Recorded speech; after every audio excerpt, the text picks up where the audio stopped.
Fight of the night was Lando versus Bobby Green. Performance of the night, Vincent Luque and Jennifer Maia. They all won $50,000. Congratulations to them. What's up, man? How did you rate Derek Brunson's performance? How did what? How did you rate Derek Brunson's performance? Yeah, no, he looked awesome tonight, man. Listen, he came in against a young, up-and-coming Savage that wanted to be, the youngest champion ever, and he did what he needed to do tonight. He looked good. Do you think he's underrated by a lot of people? Do I think he's what? Underrated? Yeah. Listen, he's had some ups and downs in his career, and tonight he came in prepared and fought the way that he needed to fight and did what he needed to do. He was in great shape, kept the pressure on him, used his experience, and I believe used his wrestling the way he used to use his wrestling, when he first came into the UFC. You're used to last-minute changes, but Kevin Holland and Giles that fell through at the last second. What exactly happened? Yeah, he fainted. This was the fucking craziest week ever. We got through it. We're here. He fainted. Holland couldn't have had a better attitude about the fight pulling out. He's like he was ready to fight tonight if we ended up getting Ed Herman back. And he wants to fight next week or the week after, whatever we want, he's ready to go. So kid couldn't have had a better attitude about it, and I'm excited to see him come back and fight. Did you reach out to Ed Herman to see if he could step in today? Yeah. We were trying to track him down. Ed Herman's nickname is Short Fuse for a reason, okay? He was pissed off about the fight today, and he was going crazy. And then this thing happens, and we were trying to get him back, and how should I put this? He couldn't. Let's just say he couldn't come back. He wasn't. He had moved on. Jennifer Maia got an impressive win over Joanne Calderwood. On the broadcast, Valentina Shevchenko said, "I'll see you soon." Is she the next number one contender? Yeah. That's the fight. Listen, I have a lot of respect for JoJo. She's been working hard, taking her career very serious, and has been back on track since she moved to Vegas. And Jennifer looked damn good tonight. So, yeah, it makes sense for her and Valentina to fight. Do you have a time scale on when Valentina? No clue. Cool. ASAP. Cool. And last thing for me, what did you think of the stoppage in the main event? Some thought Herb was waving off at the end of the second round, and then he waved off pretty quickly. Yeah, I mean, Shabazian looked like he was out at the end of that round. I think that the doctor could have stopped. First of all, the doctor's obviously inexperienced. I don't know anything about the doctor, but I haven't seen him before. You got Brunson, who ends that round strong. Many could argue that fight could have been stopped right there at the end of the round. Sure, the ref thought the guy would have time to go back. What you don't do is talk to the guy for fucking 10 minutes while he's hurt. You know what I mean? Either stop the fight or let him continue, but go.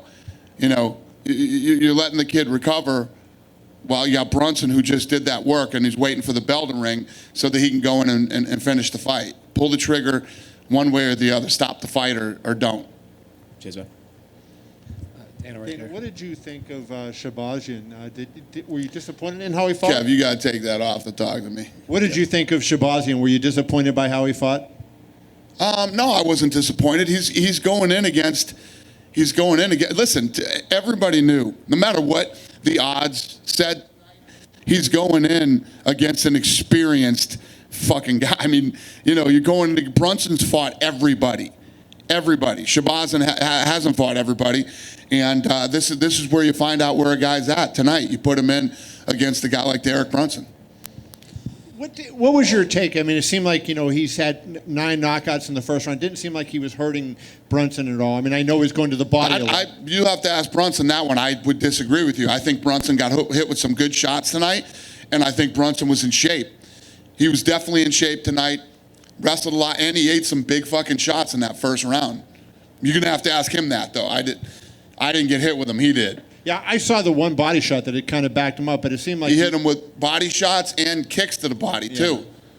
Yeah. It seemed like he did good work there.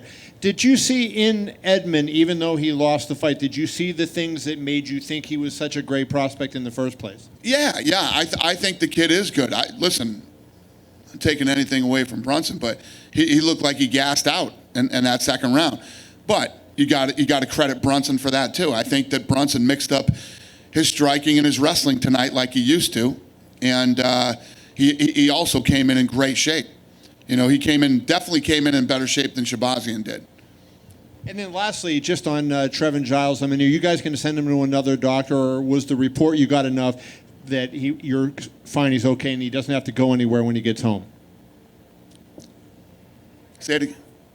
Trevin Giles. Are you going to send him to another doctor? In Houston when he gets home. I don't know. You listen. Our crew takes such good care of these guys. They'll know where he's at and what's going on.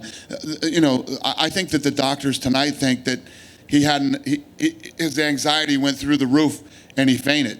You know, that was one of those fights tonight that I picked to be, if you don't know, now you know fights. And there's a lot of pressure and who knows what he was dealing with, and he fainted.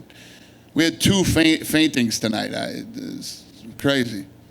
So, Dana. You done, Kev? Who else fainted? JoJo, after the fight. Yeah. Did Kevin Holland get his any win bonus or anything? Because So these guys that didn't fight tonight, they got paid some money, and we're trying to turn these guys around. I think Holland's going to fight next week.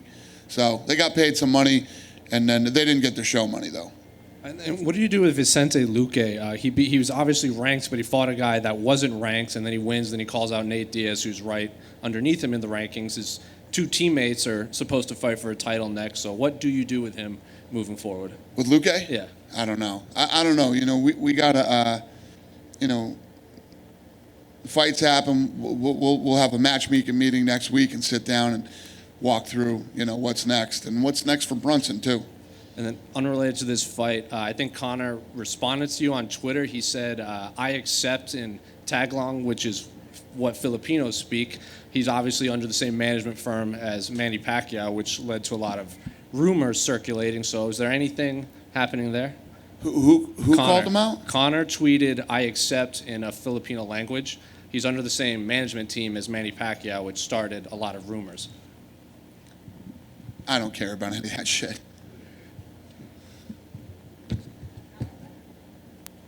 Hey, Dana. Hey, buddy.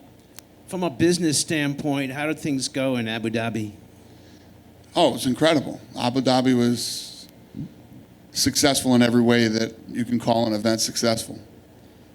And what was the transition like coming back to here? I know August is a huge month for you. I think this is one of the busiest months ever with events. What's that going to be like transitioning from Abu Dhabi to, I think, 9 events here at the Apex? Well, other than sleep for a few days was a mess.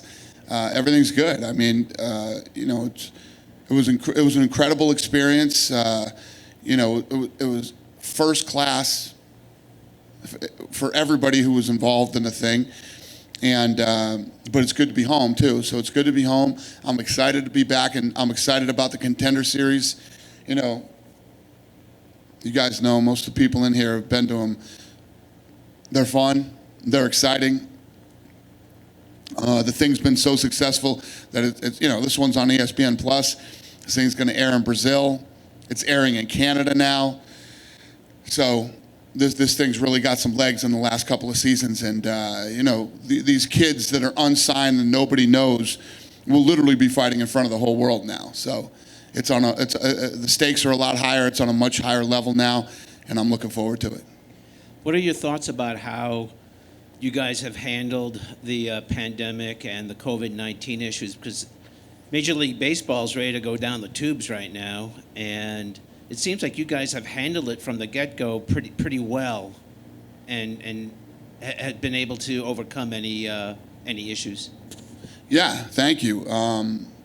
I knew we would from day one. I knew that we would be able to do this. I knew that we would spend the money and get the right people involved. I believe in my staff, and obviously I believe in the fighters. I knew that we could do this, and I knew we would. There's a lot of mistakes that these other leagues have made, and they could do it right if they wanted to, but I don't know. Was the mistake not being in the bubble? Like Yep, you got? you have to be in the bubble. It's impossible to pull this thing off without a bubble. You have to do it. One more. Did you say JoJo passed out after the fight? I don't think Yeah. we knew that. What happened? I don't know. She fainted After in the back after? Okay. after the fight, yeah. So we transported her. Thank you. Thank you, guys. Have a good night.